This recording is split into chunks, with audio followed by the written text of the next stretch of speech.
ذرا ذرا سی بات پہ خودکشیوں کی طرف جا رہے ہیں لوگ. ذرا ذرا آتے رہتے ہیں میرے پاس لوگ. ایک نوجوان میرے ساتھ سیلفی لے کر گیا, چند دن کے بعد پتا چلا جی بے روزگاری میں خودکشی کر لی ہے. ایک اور نوجوان آیا چند دن پہلے ادھر ہی مسجد میں کہ میرا 5-6 کروڑ روپے کا نقصان ہو گیا, سارا بزنس تباہ ہو گیا. کرپٹو کرنسی کی رٹ لگا کے رکھی ہوئی تھی نا لوگوں نے. لوگ نا ہمیں گن پوائنٹ پہ کہتے ہیں فتوا دو. کرپٹو کرنسی پہ میرے اوپر ایسا دباؤ تھا کہ اس کو فتوا دو کہ یہ کرو, حلال ہے, طیب ہے, پاکیزہ ہے. ہم نے خود بھی ٹوٹی پھوٹی تحقیق کی, بڑے علماء سے بھی رابطہ کیا, انہوں نے کہا بھائی یہ بھی کنفیوژن ہے, اس میں کیا ہے, کنفیوژن ہے. ہم اس کو حرام نہیں کہہ رہے کیونکہ ابھی دلائل کیا ہے اس کے, مشتبہ دلائل ہیں. حلال بھی نہیں کہہ رہے ہم, جس نے کرنا ہے اپنی ذمہ داری پہ کرے, ہمارے کندھے پہ رکھ کے بندوق نہ چلائے. بہت لوگوں نے تانے دیے مجھے بھی کہ اصل میں یہ نا خود جب آئے گا نا ان کا بزنس خود کریں گے تو پھر حلال ہوگا, ابھی حلال نہیں ہے. تو اصل میں یوں ہے, اصل میں بہت کچھ کام ہے نہ ہم نے خود کیا, اور ہم نے لوگوں سے بھی کہا بھائی ہمارے کندھے پہ رکھ کے بندوق نہیں چلاؤ. آج اس کرپٹو کرنسی کا حسرت تو دیکھو. 2 ڈپریشن کے مریضوں سے تو میں مل چکا ہوں. ایک تو خودکشی کرنے جا رہا تھا, اللہ نے بچا لیا. دوسرا تو وہ تو میڈیسن پہ لگ گیا ہے تو بچ گیا, کسی ڈاکٹر کے پاس گیا, ڈاکٹر کیونکہ 3-3, 4-4, 5-5, 10-10 کروڑ روپے لوگوں کے ڈوبے ہیں. ہر آدمی چاہتا ہے بیٹھے بیٹھے میں کیا بن جاؤں, امیر بن جاؤں. یہ بھی بے اعتدالی ہے. تمیز سے امیر بن گئے ٹھیک ہے, نہیں تو جتنا ہے اس پہ تو گزارا کرو گے نا. ہر آدمی چاہ رہا ہے 2 منٹ میں بیٹھے بیٹھے کیا بن جاؤں. ابے تمیز سے بزنس کرو, ٹماٹر خریدو بیچو جس چیز کی ضرورت ہو. کچھ چیزیں ایسی ہیں جو ہمیشہ چلیں گی, ٹماٹر ہمیشہ کھایا جائے گا. انڈیا چاہے آپ کا ٹماٹر بند بھی کر دے پھر بھی آپ ٹماٹر کھاؤ گے, کیونکہ ٹماٹر کی کڑھائی کا جو مزہ ہے وہ وداؤٹ ٹماٹر نہیں ہے. لیکن چھلکا بیج نکال لیا کرو اگر مجھے کھلانا ہو تو. مجھے چھلکے بیج سے الرجی ہے, کیونکہ اب وہ سن کے نا لوگ میرے لیے خوب ٹماٹر لا کے رکھیں, تو ٹماٹر کا چھلکا بیج سے مجھے الرجی ہے. ہر ایک کو نہیں ہوتی, مجھے ہے. تو گوشت ہے ہر دور میں انسان کھا رہا ہے, پراپرٹی ہے ہر دور میں. آج پراپرٹی گری ہے کل دوبارہ, کیونکہ رہنا تو ہے نا, بچے تو پیدا ہو رہے ہیں تو جگہ تو چاہیے نا انسان کو. کیا خیال ہے بھائی, آپ آبادی آج نہیں کل ڈبل ہوگی تو ان کو چاہیے ہوگا, پلاٹ چاہیے ہوگا. تو یہ تمیز والے بزنس ہیں, انسانوں والے بزنس, یہ کیا کرو. اور وہ جو آج کل ایک آ رہا ہے وہ کیا ہے, وہ چین کی ایک صورت بنتی ہے نا, 5 آدمیوں کو آپ نے پہنا دی وہ چیز, وہ آگے 5 کو پہنائے گا, اس کا بھی آپ کو کمیشن آئے گا. بلاک چین کہتے ہیں اس کو, کیا کہتے ہیں, کیونکہ ہم نے جب اس پہ ریسرچ کی تو گولڈن کی کے نام سے کمپنی نے بڑا بیوقوف بنایا تھا لوگوں کو. ہم لوگوں کو منع کر رہے ہیں یہ کمانے کا صحیح طریقہ نہیں ہے. یہ کون سا طریقہ ہے, وہ اگلا 5 کو 25 کو بیچے گا تو ان کا کمیشن آپ کو کس کھاتے میں مل رہا ہے. اس کا نقصان ہوگا آخر میں جب کوئی جو بندے رہ جائیں گے نا جن کو پہنانے کے لیے کوئی بندہ ملے گا ہی نہیں, ان کی رقمیں ڈوبیں گی. یہ گورے کا کوئی دین نہیں ہے بھائی, وہ کہتا ہے جس طرح سے پیسہ آتا ہے آئے بس. اسلام نے آپ کو ایک باؤنڈری کھینچی ہے, یہ جائز طریقہ ہے اور یہ ناجائز طریقہ ہے. تبھی تو انشورنس حرام ہے کہ آپ کے ابا مر گئے تو آپ کو پیسے مل جائیں گے, نہیں مرے تو انشورنس کمپنی کا فائدہ ہے. ابے یہ پیسہ کمانے کا کون سا طریقہ ہے, یہ تو جوا ہے. سمجھتے نہیں ہو بات کو. تو تبھی انشورنس کمپنیاں اگر یہ تعاون کر رہی ہوتی نا تو کبھی بھی آپ کے ٹی بی کے مریض کی بیمہ پالیسی, لائف انشورنس نہ ہوتی اس کی. وہ پہلے چیک کرتے ہیں بندے کے مرنے کے چانسز کتنے ہیں. اگر مرنے والا ہے بالکل بھی اس کے ساتھ تعاون, ان کو پتا ہے یہ بھی پالیسی لے کے فوراً اگلے دن مرے گا, ٹک ٹاک پیسہ اس کو دینا پڑے گا. وہ بالکل باڈی بلڈر ہو, اس کے ڈولے شولے بنے ہوئے ہو, فٹ فاٹ ہو بالکل, اس کو کہتے ہیں یہ آئے. جس کے بھی فی الحال وہ اس میں 150 اس طرح کے آ گئے تو انہوں نے کہا اگر ایک مر بھی گیا نا تو 99 کا پروفٹ تو ہمیں مل جائے گا. اب چونکہ اللہ کا قانون ہے, وہ اللہ تو پابندیاں لگاتے ہیں, انسان تو کہتا ہے جانے دو بھائی. اور یہ انشورنس کمپنیاں جو آپ کو کہتی ہیں نا کہ ہم آپ کو اتنا پروفٹ دیتے ہیں, دیکھیں آپ کی سیکیور ہو جاتے ہیں, بھائی آپ سیکیور نہیں ہوتے. یہ بالکل ایسا ہی ہے جیسے آپ یورپ میں آدھی تنخواہیں ٹیکس میں جاتی ہیں اور علاج آپ کا فری میں ہوتا ہے. نہیں آئی میرا خیال ہے بات. میں آسٹریلیا گیا تو انہوں نے کہا ہمارا سب کچھ فری ہے. میں تو خوشی سے بے ہوش ہوتے رہ گیا. اتنے اچھے اسپتال, یہ بھی فری, علاج بھی فری, فلانا بھی فری, ڈمکانا بھی فری. تو میں نے پوچھا سر آپ کی تنخواہ, کہتے ہیں 10 لاکھ تنخواہ ہے, یا شاید 1 کروڑ, پاکستانی حساب سے 1 کروڑ تھی, بڑے اچھے. تو میں نے کہا آپ کا ٹیکس, کہتے ہیں 43 لاکھ میرا ٹیکس میں جاتا ہے. میں نے کہا ایک دفعہ جو آپ ٹیکس دے دیتے ہو نا, ہمارے پاکستان میں پوری زندگی کی اسکول کی فیسیں آپ کی ادا ہو گئیں, تو فری کہاں سے ہے. ہاں آرگنائز حکومتیں ہیں, ایک مینجمنٹ ہے, تو وہ ٹیکس دے کے ان پہ لگ جاتا ہے, وہ بھی پورا نہیں, پھر بھی نہیں لگتا, بہت زیادہ ٹیکس ہے. تو فری تو ہم لوگ ہیں بھائی, صحیح بتا دوں آپ کو, 50 روپے ٹیکس نہیں دے رہے. خیر, تو میں یہ عرض کر رہا تھا, کیا عرض کر رہا تھا, بار بار میں دائیں بائیں ہو رہا ہوں بھائی, یہ بڑا مشکل ہے یار, مجھے کنٹرول کرنا بہت مشکل کا. ہاں, تو میں یہ عرض کر رہا تھا, الا المصلین الذین هم علی صلاتهم دائمون والذین هم لفروجهم حافظون والذین هم لاماناتهم وعہدهم راعون. اللہ کہتے ہیں میں جن کی زندگیوں میں ان ہوتا ہوں, جو اعتدال والی زندگی ہوتی ہے, نہ خوشیوں میں اترانا شروع کرتے ہیں, اوقات سے باہر آ گئے. جیسے غریب کے پاس نیا نیا پیسہ آئے تو کہتے ہیں نا یہ اوقات سے, کہتے ہیں نا لگتا ہے یہ دولت نہیں ہے, بالکل ہی آپے سے باہر ہو جاتا ہے. تو اللہ کہتے ہیں کہ اسی طرح وہ لوگ جن کی زندگیوں میں اللہ ان ہے, تو یہ کیسے پتہ چلے گا؟ فرمایا لِأَمَانَاتِهِمْ وَعَهْدِهِمْ رَاعُونَ, وہ اپنی امانتوں اور معاہدوں کی پابندی کرتے ہیں. مسلمان کبھی بھی کسی کی امانت میں خیانت نہیں کرتا. اگر وہ کسی کا کرایہ دار ہے تو مالک مکان کو بیل دبا کے کھڑا نہیں ہونا پڑتا, وہ اس کا کرایہ جو اس کی امانت ہے اس کے اکاؤنٹ میں 1 تاریخ کو یا بہت زیادہ 5ویں تاریخ کو بغیر کہے ڈال دیتا ہے. اگر وہ ڈال رہا ہے تو اس کا مطلب اس کی زندگی میں اللہ ہے. اگر وہ نہیں ڈال رہا اور ٹرخا رہا ہے تو اس کا مطلب اس کی زندگی میں اللہ نہیں ہے. تو آپ ہی کوئی ٹینشن آنے دو, پھر دیکھو کیسا پاگل ہوگا یہ. اسی طرح میرے بھائی, جب کرایہ دار مکان, اپنے سارے قصے لے کے میں آپ کو سنا رہا ہوتا ہوں, اگر کوئی کرایہ دار مکان خالی کر دے تو مالک مکان اس کا ایڈوانس 6 مہینے سال روک کے نہیں رکھتا, بغیر کہے اس کو ٹائم پہ واپس کر دیتا ہے.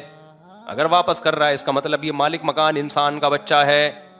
اور اگر کرایہ دار فون کر کے اس کو یاد دلا رہا ہے, اگر وہ مالک مکان میرے بھائی بار بار آپ کرایہ دار اس کو یاد دلا, بے اللہ کے بندے میرا ایڈوانس تو دے دے, اور وہ کہ کل دوں گا, پرسوں دوں گا, ترسوں دوں گا, اس کا مطلب یہ مالک مکان انسان کا بچہ نہیں ہے, اس کی زندگی میں اللہ نہیں ہے. اس کو کوئی خوشی یا غم آنے دو, پھر دیکھو اس کا ہوتا کیا ہے.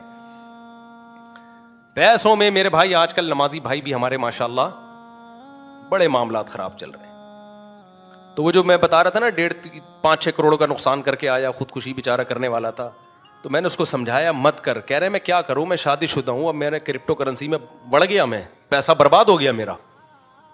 تو میں نے کہا میرے بھائی آپ نے گناہ کیا, گناہ کا حل کیا ہے؟ 2 رکعت پڑھ کے اللہ سے توبہ کرو. تو اللہ سے رو کے معافی مانگو. رونا نہیں آتا, رونے جیسی صورت بنا لو. کتنا آسان کر دیا اللہ نے, کیونکہ رونا اپنے اختیار میں نہیں ہے.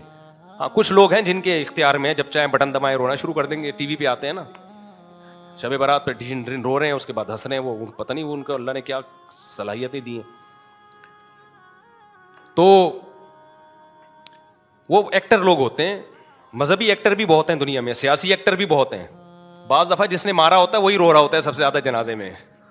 حقیقت یہاں ایکٹنگ بہت ہے, لیکن سچی مچی کا جو رونا ہے بھائی وہ اپنے کنٹرول میں نہیں ہوتا. تو اپنے کنٹرول میں تھوڑی ہوتا ہے جو سچی مچی کا رونا ہے. تو اب اللہ تعالیٰ کیا فرماتے ہیں, ہاں وہ جو تھا نا, وہ میں چونکہ یہ واقعہ سنا دوں, اور بھی بہت سوں کو خودکشی کے اللہ نہ کرے خیالات آ رہے ہوں, تو یہ سن کے نا ان کو موٹیویشن ملے گی, خودکشی کی طرف نہیں جائیں گے. اب وہ کروڑوں روپے ڈوب گئے, شادی شدہ آدمی ہے. میں نے کہا پہلے تو 2 رکعت پڑھ کے اللہ سے کیا کرو, توبہ, کہ اللہ میں نے ایک دن میں کروڑ پتی بننے کی کوشش کی ہے, مجھے معاف کر دے. دنیا کو مسافر خانہ میں نے نہیں سمجھا. اور علماء منع بھی کر رہے تھے, کرپٹو کرنسی ایک رسکی چیز ہے, ہوائی چیز ہے, ایک سافٹ ویئر ہے. تو کہہ رہے میں نے کہتے ہیں پھر اللہ معاف کر دے گا. میں نے کہا ہاں. کہہ رہے ابا تو نہیں معاف کریں گے نا, بیوی بچے کہاں سے, تو نہیں معاف کریں گے نا. کہہ رہے جب گھر میں جاؤ تانے ملتے ہیں. میں نے کہا دیکھو اللہ نے انسان کو ایسا بنایا ہے کہ جب بار بار اس کی بے عزتی ہوتی ہے اور وہ برداشت کرتا رہے تو اس کی عزت خود بخود ختم ہو جاتی ہے, اور جب عزت ختم ہوتی ہے تو بے عزتی فیل ہونا ختم. حقیقت ہے. وہ ایک آدمی تھا نا, کسی محلے سے آیا, کہتا ہے اللہ کا بڑا فضل ہے, میری عزت نہیں ہے اس علاقے میں. لوگوں نے کہا اس میں فضل کی کیا بات ہے؟ کہہ رہا اگر عزت ہوتی نا تو آج بڑی بے عزتی ہو جانی تھی. مجھ سے کام ایسا ہو گیا کہ بے عزتی. کہہ رہے پہلے سے عزت ہی نہیں تھی. دیکھو کوئی چرسی ہیروئنچی جوتے چراتا ہوا پکڑا جائے تو اپنی بے عزتی فیل کرتا ہے؟ وہ بالکل بھی فیل نہیں کرتا وہ. تو میں نے کہا میرے بھائی جب آپ چند دن ابا کے تانے سنو گے, ادھر سے تانا, بیوی کا تانا, بچوں کا تانا, تو چند دن صبر کر لو, کیونکہ وہ نہ گھر چھوڑ کے روڈ پہ سو سکتا ہے بھائی, بیوی بچے چھوڑ کے کہاں جائے وہ.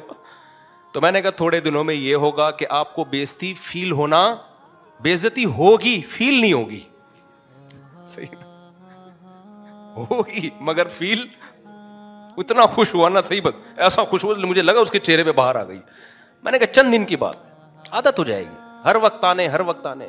میں یہ سب بھگتا ہوا ہوں اصل میں, کیونکہ میں نے جب دوسری کی تھی نا تو میرے ساتھ یہی ہوا تھا, یہ سب پریکٹیکلی ہو چکا ہے میرے ساتھ. تو مجھے اپنی شروع میں بہت بے عزتی فیل ہوتی تھی, مجھے لگتا تھا دنیا کا سب سے برا آدمی اس کائنات میں میں ہوں. تھوڑے دن میں فیل ہونا ختم ہو گئی. تو اس کے بعد آٹو پہ سیٹ ہو گئے ہم, آٹو پہ ہو گئے. تو اللہ تعالیٰ کیا فرماتے ہیں کہ بھائی الا المصلین, ہاں, والذین هم لاماناتہم وعہدہم راعون, امانتوں میں خیانت نہیں کرتے. 2 نمبر ہی نہیں کرتا مسلمان, معاہدوں کی خلاف ورزی نہیں کرتا. زبان سے کچھ بول رہا ہے اور دل میں نیت کچھ اور ہے. آج کل جو جتنی زیادہ ٹوپیاں کرائے نا اس کو اتنا صاحب کمال سمجھا جاتا ہے, جتنا جھوٹ بولے گا اتنا اچھا سمجھا جائے گا.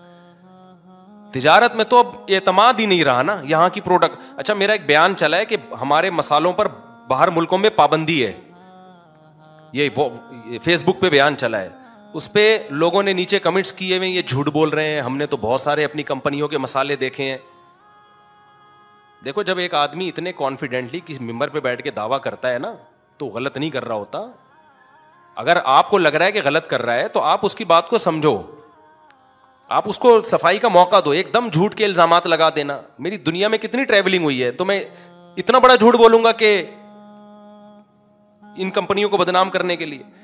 باہر ملکوں میں جو مسالے مل رہے ہیں نا ان کا فارمولا چینج ہوتا ہے, سمجھتے ہو کہ نہیں سمجھتے؟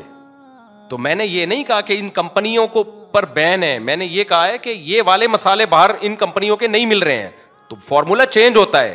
یہاں جو آپ کے مسالے مل رہے ہیں ان کا فارمولا الگ ہے, باہر جو مل رہے ہیں وہ الگ ہے. تو یہ تو میں نے خود یہاں کے مسالوں کی بریانیاں بھی باہر کھائی ہیں, قورمے بھی کھائے ہیں, پیٹ نہیں خراب ہوتا, یہاں کھاؤ تو خراب ہوتا ہے.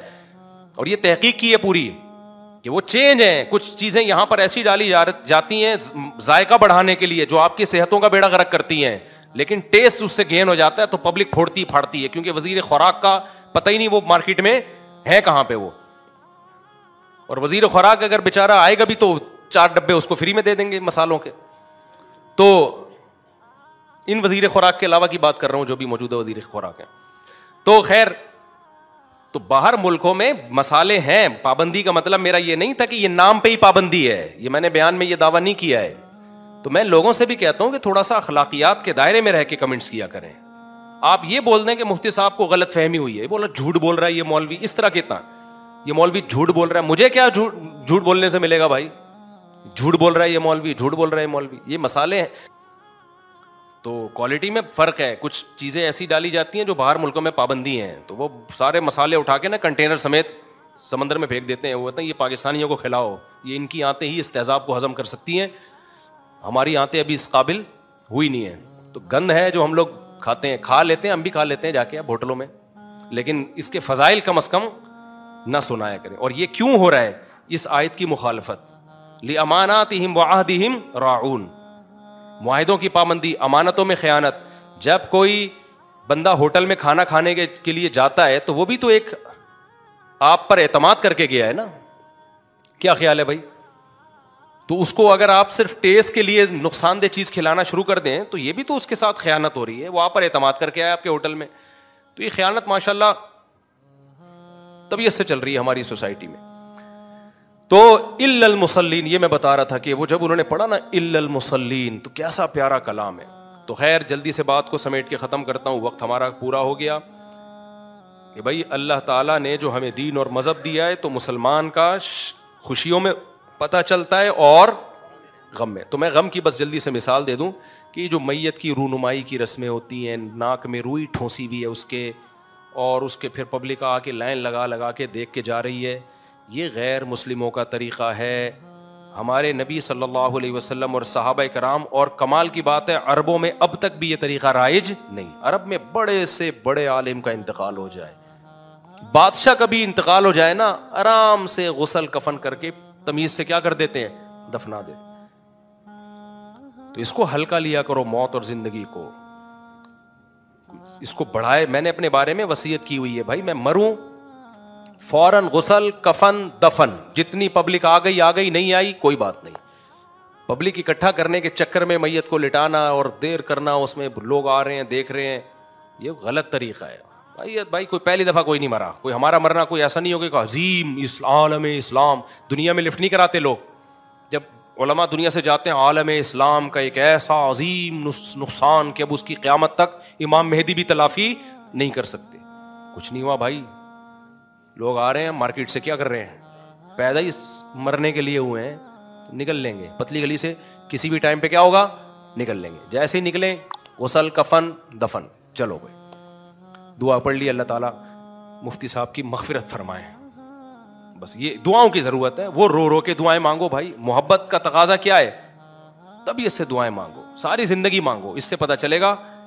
دیکھو ہمارے والد صاحب کا انتقال ہوا, ان کا عشاء کے بعد 9 بجے میرا خیال ہے انتقال ہوا تھا. تو اور میرے والد صاحب محلے کے بہت مشہور آدمی تھے, لوگ بہت محبت کرتے تھے کیونکہ بہت سارے بچوں کو قرآن پڑھایا انہوں نے, تبلیغی جماعت کے امیر بھی تھے وہ, تو غیر مشہور شخصیت نہیں تھے اور لوگ بہت محبت کرتے تھے. مسجد کے امام صاحب جب ان کی میت کا اعلان کر رہے تھے تو رو رہے تھے. ہم نے بہت کم دیکھا تھا امام صاحب کو کسی کے اعلان پہ روئے ہوں. لیکن ہوا کیا ہے, جب لوگوں کو پتہ چلا نا, جس وقت خبر پھیلی تھی, تو لوگ جب آئے تو ہم نے کہا ہم تو جنازہ پڑھ کے دفنا چکے. لوگ حیران ہو رہے تھے کہ یہ تو رات ہمارے ساتھ بیٹھے ہوئے تھے.